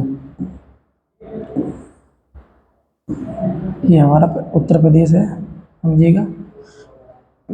उत्तर प्रदेश का जो मैप आपको शायद ही देखो ये थोड़ा बहुत दिख रहा होगा, ये वाला उत्तर प्रदेश है, राइट, ये उत्तर प्रदेश का मैप है, ठीक है, ध्यान रखना। तो इसी को आधार मान के आप समझ लीजिएगा। हिंदी भाषी राज्य कौन कौन से हैं समझो। उत्तर प्रदेश के ठीक ऊपर क्या है, उत्तराखंड है, और इसी से सीमा लगी हुई है हिमाचल प्रदेश की, इसी से लगी हुई है हरियाणा की। तो हम कह सकते हैं उत्तर प्रदेश तो हिंदी भाषी राज्य है ही है, इसके साथ में उत्तराखंड हिंदी भाषी राज्य है। इसके अलावा यदि आप बात करें हिमाचल प्रदेश भी क्या है, हिंदी भाषी राज्य है, और हरियाणा भी हिंदी भाषी राज्य है। और केंद्र शासित प्रदेश दिल्ली भी क्या है, हिंदी भाषी राज्य है, ये भी हम कर लेंगे। इसके अलावा राजस्थान भी क्या है, हिंदी भाषी राज्य है। मध्य प्रदेश भी क्या है, हिंदी भाषी राज्य है। क्योंकि उत्तर प्रदेश से सीमा लगाने वाले जो भी राज्य हैं वो सब हिंदी भाषी हैं, ये आपको ध्यान रखना है। मध्य प्रदेश, इसके अलावा छत्तीसगढ़ भी क्या है, छत्तीसगढ़ भी हिंदी भाषी राज्य है। झारखंड भी क्या है, हिंदी भाषी राज्य है। और बिहार भी क्या है, हिंदी भाषी राज्य है। तो हिंदी भाषी राज्य 9 है और 1 केंद्र शासित प्रदेश है। तो अब केंद्र शासित प्रदेश आप जानते हैं अंडमान निकोबार, जो भारत के बंगाली खाड़ी में दिया जाता है, तो वो हो जाएगा। तो समझ लीजिए, वही में लिखा है यहाँ पर हिंदी भाषी राज्य कितने हैं, 9 राज्य हैं और 2 क्या है, केंद्र शासित प्रदेश हैं। तो समझ लीजिएगा, हालांकि हिंदी बेल्ट यहाँ पर बोला जाता है हिंदी, वो गंगा यमुना का क्षेत्र है। तो और दूसरा मध्य भारत के लोग जो क्या है हिंदी बोलते हैं अधिकतर, ये आपको ध्यान रखना है। तो समझिए, उत्तर प्रदेश हिंदी भाषी राज्य है, उत्तराखंड हिंदी भाषी राज्य है, हिमाचल प्रदेश हिंदी भाषी राज्य है, हरियाणा हिंदी भाषी राज्य है, राजस्थान हिंदी भाषी राज्य है, मध्य प्रदेश हिंदी भाषी राज्य है, छत्तीसगढ़ हिंदी भाषी राज्य है, झारखंड हिंदी भाषी राज्य है, बिहार हिंदी भाषी राज्य है, दिल्ली हिंदी भाषी राज्य है, और अंडमान निकोबार भी क्या है, हिंदी भाषी राज्य है। यानी कि 9+2 यानी 11 हो जाएगा टोटल, ठीक है। एक बार पुनः करिएगा, उत्तर प्रदेश का भी ध्यान में रखो, उत्तर प्रदेश के हिसाब से हमें सारे राज्य याद हो जाएंगे। तो उत्तर प्रदेश हिंदी भाषी राज्य है। उत्तर प्रदेश के उत्तर में 2 राज्य हैं, उत्तराखंड और कौन सा, हिमाचल प्रदेश, दोनों कैसे हिंदी भाषी राज्य है। उत्तर प्रदेश के पश्चिम में क्या है, 2 राज्य में लगा लेंगे, एक तो क्या हो जाएगा हरियाणा, एक दिल्ली, तो ये हो जाएगा। तो हरियाणा दिल्ली कैसे हिंदी भाषी राज्य है। इसके मतलब दक्षिण पश्चिम में एक राजस्थान है, राजस्थान भी हिंदी भाषी राज्य है। दक्षिण में क्या उत्तर प्रदेश के, तो वो हो जाएगा मध्य प्रदेश, तो मध्य प्रदेश भी क्या हिंदी भाषी राज्य है। इसके साथ हम देखें तो दक्षिण में ही है ना, दक्षिण पूर्व की तरफ देखा जाए उत्तर प्रदेश के तो छत्तीसगढ़ है, तो छत्तीसगढ़ भी क्या है, हिंदी भाषी राज्य है। अब पूर्व की तरफ देखें तो उत्तर प्रदेश से पूर्व की तरफ 2 राज्य सीमा लगाते हैं, एक तो झारखंड है, एक बिहार है। ये दोनों राज्य भी कैसे हैं, हिंदी भाषी राज्य है। इसके अलावा अंडमान निकोबार जो कि हमारे केंद्र शासित प्रदेश है, बंगाली खाड़ी में, वहाँ पर भी हिंदी भाषा बोली जाती है, तो ये भी क्या है, हिंदी भाषी राज्य है। तो भौगोलिक दृष्टिकोण से हिंदी भाषा जो है उसको हम समझ लेंगे तो ये स्थिति यहाँ बन के आ जाएगी। तो आपको ओवरऑल समझ में आ गया होगा ये। अब आगे बढ़ते हैं दोस्तों। अब आगे है हिंदी भाषा संवैधानिक दृष्टिकोण से। संवैधानिक दृष्टिकोण से हिंदी का क्या रोल है उसे और समझते हैं। तो समझिएगा, हिंदी भाषा संविधान में देखा जाए तो राजभाषा के रूप में इसको दर्जा प्राप्त है ना, दर्जा प्राप्त है। हालांकि आपको ध्यान रखना है ये क्या भाषा ही समझ आते हैं आपको। तो अनुसूची 8 में भाषाओं की चर्चा है भारतीय संविधान में, और भाग 17 में क्या है, भाषा, यानी कि भारतीय संविधान के पास में कितने भाग हैं, 22 भाग हैं, और खंड शायद कितने हैं, 25 भाग हैं। तो उन 25 भागों में 17वें भाग में क्या है ना, क्या है, भाषा की चर्चा है। किसकी भाषा की चर्चा है, भाषा। तो हिंदी भाषा किस भाग का विषय है, भाग 17 का विषय है। किस अनुसूची का विषय है, तो अनुसूची 8 का विषय है। किस अनुच्छेद का विषय है, 343 का। किसका विषय है, 343। तो हिंदी भाषा संवैधानिक दृष्टिकोण से भाग 17 का, अनुसूची 8 का, अनुच्छेद 343 का क्या है, ये मतलब अंतर्गत रखी गई है, ये आपको ध्यान रखना है। अब दोस्तों आगे बात करते हैं अपन लोग, कुछ टर्म्स हैं, जैसे पूछिएगा भाषा, बोली, इसके अलावा और भी मतलब जैसे राष्ट्रभाषा, राजभाषा, मातृभाषा, ये सारी चीज़ें इसमें आती हैं। तो आप ऐसे और समझ ले रहे हैं तो समझिएगा। तो पहले भाषा समझो। भाषा मैंने आपको बता ही दिया, संप्रेषण का माध्यम या विचारों की अभिव्यक्ति का माध्यम क्या है, भाषा है। ये आप पहले ही समझ चुके हैं, शुरुआत में हमने इसी की चर्चा किया था, ठीक है, ये हो जाएगा। बोली की बात किया जाए, बोली किसे कहेंगे, तो बोली एक सीमित क्षेत्र में है ना प्रयोग होने वाली भाषा है, जिसमें हम समझ सकते हैं कि भाषा का प्रयोग विस्तृत क्षेत्र में होता है, जबकि बोली का प्रयोग अपेक्षाकृत सीमित क्षेत्र में होता है। ये आपको ध्यान रखना। जैसे मैं आपसे बोलूँ, उत्तर प्रदेश है, राजस्थान है, बिहार है, हरियाणा है, आदि राज्यों में हिंदी भाषा का प्रयोग किया जाता है, परंतु उच्चारण में विविधता होती है ना। उच्चारण में क्या होती है? विविधता पाई जाती है, और इस विविधता को ही हम क्या कहते हैं? बोली कहते हैं। क्या कहते हैं दोस्तों? बोली कहते हैं। ये आपको ध्यान रखना। तो आगे समझते हैं। देखिए, बोली का आपको समझ में आ गया। बोली का एक सीमित रूप है। देखो समझो, भाषा के अंतर्गत देखा जाए, भाषा के अंतर्गत क्या होती है? उपभाषाएं होती हैं, और उपभाषाओं के अंतर्गत क्या होती है? बोलियां होती हैं। क्या होती है? बोलियां। तो दोस्तों, भाषा के अंतर्गत उपभाषा, जैसे मान लो हिंदी एक भाषा है। हिंदी क्या है? हिंदी एक भाषा है, राइट। हिंदी एक भाषा है। हिंदी भाषा के अंतर्गत कितनी उपभाषाएं? 5 उपभाषाएं हैं। और कितनी बोलियां हैं? 18 बोलियां हैं। ये आपको ध्यान रखना है, ठीक है। हिंदी एक भाषा है, उपभाषाओं की संख्या 5 है, और बोलियों की संख्या 18 है। तो मैंने देखा कि भाषा बड़ा रूप हो गया भाषा का, और उपभाषा का उससे छोटा रूप हो गया, और बोली का और उससे छोटा रूप हो गया। बोली एक विविधता वाला स्थिति है। छोटे से क्षेत्रों में अपने अपने हिसाब से लोग शब्द बनाते हैं, और वो प्रचलन में रहते हैं, तो वो स्थिति है। तो वही यहाँ कहना चाह रहे हैं, तो वही है। तो देखिएगा, हिंदी में उपभाषाएं 5 हैं और बोलियां 18 हैं। इनको समझते हैं कौन कौन सी। तो हिंदी में जो उपभाषाएं वो कौन कौन सी हैं? उत्तर प्रदेश को आधार मानना है, तो उत्तर प्रदेश का पश्चिमी भाग क्या है? पश्चिमी हिंदी कहलाएगा। क्या कहलाएगा? पश्चिमी हिंदी। उत्तर प्रदेश का पूर्वी भाग पूर्वी हिंदी कहलाएगा। क्या कहलाएगा? पूर्वी हिंदी कहलाएगा। ये आपको ध्यान रखना है। इसके अलावा बिहार में बोली जाने वाली हिंदी बिहारी हिंदी कहलाएगा, ठीक है। राजस्थान में बोली जाने वाली हिंदी क्या कहलाएगा? राजस्थानी हिंदी कहलाएगा। और उत्तराखंड या पहाड़ी क्षेत्रों में बोली जाने वाली हिंदी क्या कहलाएगा? पहाड़ी हिंदी कहलाएगा।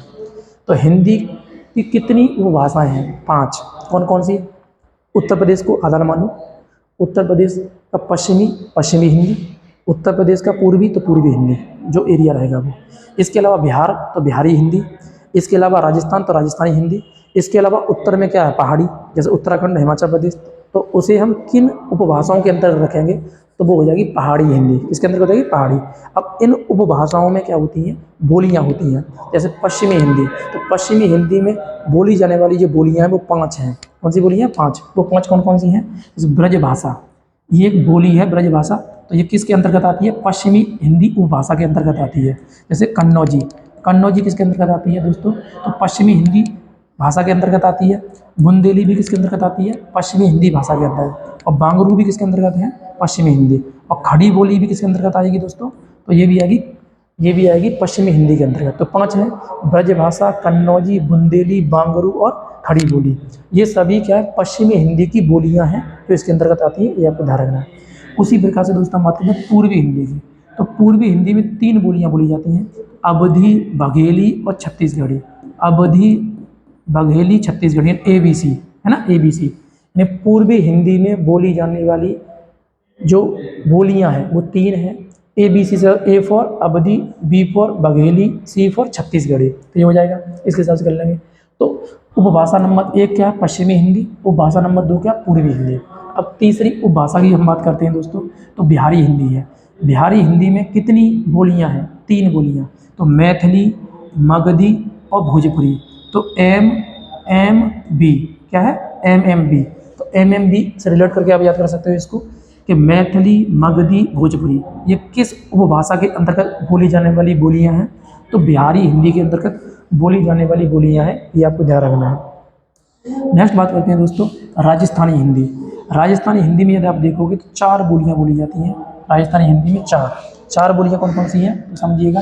तो मेवाती, मालवी, मारवाड़ी, जयपुरी। तो तुम देखो मारवाड़ी तुमने बहुत नाम सुना होगा, जयपुरी भी सुना होगा। इसे ढूंढरी कहते हैं। क्या कहते हैं? ढूंढरी। तो राजस्थानी हिंदी में बोली जाने वाली बोलियां 4 हैं, जिसमें से हम देखेंगे तो मेवाती है, मालवी है, मारवाड़ी है और जयपुरी है। ये 4 बोलियां किसमें? इसके अंतर्गत आ जाएंगी। उसी प्रकार से दोस्तों पहाड़ी हिंदी की हम बात करते हैं। पहाड़ी हिंदी उपभाषा के अंतर्गत क्या बोला जाता है इसको और समझते हैं, ठीक है। पहाड़ी हिंदी, तो पहाड़ी हिंदी में दोस्तों देखोगे तो क्या हो जाएगा? तो पहाड़ी हिंदी में 3 बोलियां हैं। कौन कौन सी? गढ़वाली, कुमायूनी और दक्कनी। गढ़वाली, कुमायूनी। देखो गढ़वाल और कुमायूं ये उत्तराखंड के 2 भाग हैं, है ना। यानी पश्चिमी उत्तराखंड और पूर्वी उत्तराखंड, तो 2 भागों में बांटा, गढ़वाल और कुमायूं। तो गढ़वाली और कुमायूनी किस उपभाषा की बोलियां हैं? तो ये पहाड़ी हिंदी उपभाषा की बोलियां हैं। और दक्कनी, तो दक्कनी भी किसकी है? पहाड़ी की है। तो इस तरह से हम समझ सकते हैं कि ये क्या होगा, बोलियों के संबंध में हमारी चर्चा होगी। ठीक है, ये आपको उदाहरण एक बार रिपीट कर लीजिएगा। हिंदी भाषा एक भाषा हम मान ले रहे हैं, इसमें 5 उपभाषाएं हैं, इसमें 18 बोलियां हैं। हिंदी भाषा की 5 उपभाषाएं कौन कौन सी हैं? उत्तर प्रदेश को आधार मानो, पश्चिमी हिंदी उपभाषा 1 नंबर, दूसरा पूर्वी हिंदी उपभाषा 2 नंबर, तीसरा बिहारी हिंदी उपभाषा 3 नंबर, चौथा राजस्थानी हिंदी उपभाषा 4 नंबर। उत्तर में हम जाएंगे तो क्या हो जाएगी? पहाड़ी हिंदी उपभाषा। राइट, ये आपको ध्यान रखना। तो उसके अंतर्गत जो बोलियां हैं उनको भी आपको लर्न कर लेना कौन किसके अंतर्गत है। अब आगे बढ़ते हैं दोस्तों। तो हमने क्या किया है इसमें, हिंदी की बोलियां और उनके क्षेत्र, केवल उत्तर प्रदेश को हमें अध्ययन कराना है, तो उत्तर प्रदेश के हिसाब से हम समझा दे रहे हैं आपको। उत्तर प्रदेश में यदि आप देखोगे तो जो है वो हमने इम्पोर्टेंट है वो ले लिया है यहाँ पर, वो देख लीजिएगा। जैसे ब्रज भाषा, जैसे क्या है? ब्रज भाषा। ब्रज भाषा एक बोली है, यह किस रीजन में है ये आपको ध्यान रखना है। तो ब्रज भाषा आप देख सकते हो, मथुरा आगरा वाला रीजन जो है ये क्या है? ब्रज भाषा का रीजन है, ये आपको ध्यान रखना है। ब्रज भाषा कहाँ पर है? मथुरा आगरा वाले रीजन में क्या है? ब्रज भाषा है। इसमें जिले भी आप देख सकते हो कौन कौन सा है, आगरा है, मथुरा है, अलीगढ़ है, बरेली है, मैनपुरी है, एटा है, बदायूं है, और इसके आसपास के क्षेत्रों में क्या है? ब्रज भाषा बोली जाती है, ये आपको ध्यान रखना है। जैसे तुमने देखा है ना, हम लोग अब एटा वाले यही तो प्रयोग करते हैं, एरे का कर रहा है रे, चौरी कहा जा रहा है रे, मैं तो कुछ ना कर रहा हूँ रे, मैं तो यहीं खेल रहा हूँ रे, ऐसे बोलते नहीं बोलते हैं। तो ये जो एक्चुअल में बोली है वो हिंदी की किस उपभाषा के अंतर्गत आती है? तो पश्चिमी हिंदी उपभाषा के अंतर्गत आती है। और ये कौन सी बोली है? तो ब्रजभाषा वाली है। कौन सी है? ब्रजभाषा वाली। दूसरी कन्नौजी बात करते हैं। अब कन्नौज आप जानते हो, तो कन्नौज वाला रीजन हो जाएगा, कन्नौज आगे पड़ जाएगा कन्नौज। तो कन्नौज वाले रीजन में कौन कौन सा? इटावा है, फर्रुखाबाद है, कानपुर है, हरदोई है, पीलीभीत है, शाहजहाँपुर आदि वाले एरिया में कौन सी बोली जाती है? कन्नौजी बोली जाती है, यह उदाहरण है। उसी पर बुंदेली देखते हैं दोस्तों। तो बुंदेली मतलब झांसी वाला बेल्ट, ये झांसी वाला जो भी बेल्ट है वो क्या है? बुंदेली हो जाएगा। तो झांसी वाले क्षेत्र में कौन सी बोली जाती है? तो ये हो जाएगी दोस्तों, कौन सी हो जाएगी? बुंदेली बोली। कोरबी, तो कोरबी क्या? दिल्ली एनसीआर क्षेत्र में बोली जाने वाली भाषा। तो दिल्ली एनसीआर देखो ये है, तो दिल्ली एनसीआर में बोली जाने वाली भाषा कौन सी हो जाएगी? जो बोली है वो, तो दोस्तों वो हो जाएगी कोरबी या खड़ी बोली हो जाएगी। तो कोरबी खड़ी बोली कहाँ बोली जाती है? तो दिल्ली एनसीआर वाले क्षेत्रों में बोली जाती है, ये आपको ध्यान रखना है। आगे बात करते हैं भोजपुरी। भोजपुरी दोस्तों कहाँ बोली जाती है? तो भोजपुरी देखो बनारस से लेकर के इधर गोरखपुर है, इधर देवरिया है, तो ये वाला जो रीजन है यानी कि पश्चिमी जो मतलब पश्चिमी हिंदी है, तो पश्चिमी हिंदी की बोली भोजपुरी आती है। हमने आपको जस्ट बताया, देखो अभी यहाँ पर अभी बताया, समझाई थे आपको। भोजपुरी कहाँ आ रही है? भोजपुरी तुम देखोगे तो बिहारी हिंदी में आ रही है, राइट, बिहारी में। तो बिहारी वाले में आप देखिएगा तो बिहार के इर्द गिर्द वाला एरिया में क्या है? भोजपुरी बोली जाती है। हालांकि उत्तर प्रदेश में भी ये एरिया है जिसमें वाराणसी, देवरिया और गोरखपुर तक जो भी भाषा प्रयोग होती है वो क्या है? भोजपुरी है, ये आपको ध्यान रखना है। तो भोजपुरी के हिसाब से हम इसे समझ लेंगे। आगे हम दोस्तों देखते हैं, तो वही स्थिति आगे मैंने अभी बताया आपको कि बोली किसे कहते हैं, इसकी हमने अभी चर्चा की। भाषा किसे कहते हैं, इसकी चर्चा की है। अब इसके अलावा कुछ शब्दावली हमारे सामने है, उन्हें समझना है। जैसे टर्म चलता है, राष्ट्रभाषा किसे कहते हैं, राजभाषा किसे कहते हैं और मातृभाषा किसे कहते हैं, इसको समझ रहे हैं अपन लोग। तो राष्ट्रभाषा दोस्तों किसे कहते हैं? तो किसी देश के अधिकतर लोगों द्वारा जो भाषा बोली जाती है उसे ही बोलते हैं हम राजभाषा। यानी भाषा के अधिकतर लोग क्या होते हैं? जैसे मान लो भारत है, तो भारत में अधिकतर लोग कैसे हिंदी बोलने वाले हैं, अथवा भारत की जो राष्ट्रभाषा है वो क्या है? वो हिंदी राष्ट्रभाषा है, ये आपको ध्यान रखना है। तो राष्ट्रभाषा का मतलब यही हुआ कि राष्ट्र के अधिकतर लोगों के द्वारा बोली जाने वाली भाषा क्या है? उस देश की वह राष्ट्रभाषा कहलाती है। जैसे भारत के अधिकतर लोग कौन सी भाषा बोलते हैं? हिंदी भाषा बोलते हैं। तो हिंदी क्या है? भारत की राष्ट्रभाषा के रूप में हम इसे देख सकते हैं। राजभाषा की बात करें दोस्तों, राजभाषा क्या होती है? तो सरकारी कामकाज की भाषा क्या कहलाती है? राजभाषा कहलाती है। देखो इसमें जैसे जो भाषा संविधान के द्वारा सरकारी कामकाज के रूप में स्वीकृत होती है उसी भाषा को हम क्या कहते हैं? राजभाषा कहते हैं। हालांकि मैं आपको पहले ही बता चुका हूँ कि भारतीय संविधान में हिंदी को राजभाषा का दर्जा दिया गया था, लेकिन वहाँ पर क्या है, सही तरीके से यह सहमति नहीं बन पाई कि हिंदी ही भारत की राजभाषा हो पाएगी। इसलिए आज भी क्या है, हिंदी जो है ना लटकी हुई है, वो राजभाषा के रूप में भारत में नहीं है प्रयोग में, ध्यान रखना है। बात करते हैं दोस्तों मातृभाषा की। तो मातृभाषा क्या है? तो माता की भाषा ही क्या कहलाती है? मातृभाषा कहलाती है, यानी माँ की भाषा। यानी कि जब बच्चा जन्म लेता है माँ, तो माँ के आसपास रहता है, परिवार के आसपास रहता है, तो सबसे पहले वह किस भाषा को सीखता है? मातृभाषा को। मतलब माँ की भाषा क्या? मातृभाषा है। यानी परिवारजनों से भी अगर हम देखें तो वह किस भाषा का विकास होता है? उसका मातृभाषा का। तो बच्चा माता के द्वारा जो शब्द बोलना सीखता है और माता से ही उसका क्षेत्र विस्तार होता है ना? तो उसी स्थिति को हम क्या कहते हैं? वो जो भाषा है वो क्या हो जाएगी? मातृभाषा हो जाएगी। क्या हो जाएगी दोस्तों? मातृभाषा हो जाएगी। ये आपको ध्यान रखना है। तो आप समझिएगा अभी तक ओवरऑल हमने क्या क्या पढ़ लिया है वो देख लीजिएगा। तो दोस्तों देखिएगा, सबसे पहले हमने चर्चा की आपके सामने हिंदी के उद्भव एवं विकास की बात कर रहे थे। तो जैसे ही हम बात करेंगे हिंदी का उद्भव एवं विकास, तो हमारे सामने आता है हिंदी भाषा, है ना? दो शब्द आते हैं, हिंदी भाषा। तो हिंदी के संबंध में सारी चर्चा कर लिया, भाषा के संबंध में सारी चर्चा कर लिया। उसके बाद में हमने 3 हेडिंग और देखी इसके अंतर्गत। 3 हेडिंग कौन सी थी? कि हमने इसमें देखा था कि हिंदी भाषा, है ना, संवैधानिक दृष्टिकोण से, है ना, और इसके अलावा यदि हम देखें तो दोस्तों आप देख सकते हो, है ना, कई सारे इसमें लिखे थे। संवैधानिक दृष्टिकोण से, भौगोलिक दृष्टिकोण से, ऐतिहासिक दृष्टिकोण से इसकी चर्चा की जाए। इसके साथ में जो भी टर्म्स प्रयोग किए जाते हैं, वो भाषाएं, बोलियाँ, ये सारी चर्चा हमने किया है। आई होप आपको ये स्पष्ट हुआ होगा। ठीक है, तो आप इस वीडियो को देखिए। इसका जो भी हिंदी भाषा के संबंध में और जो चर्चा है वो हम नेक्स्ट वीडियो में करेंगे। 2-3 वीडियो हम इसकी बना के देंगे आपको, जिसमें पहली वीडियो आपकी ये है, इसे देखो, आप नोट्स करो, बनाइएगा। कोई अगर आपको सुझाव है तो कमेंट बॉक्स में दीजिएगा, इसका हम क्या करेंगे, देखेंगे, सुधार करने की कोशिश करेंगे। ठीक है, तो आज के लिए इतना रहते। जय हिंद।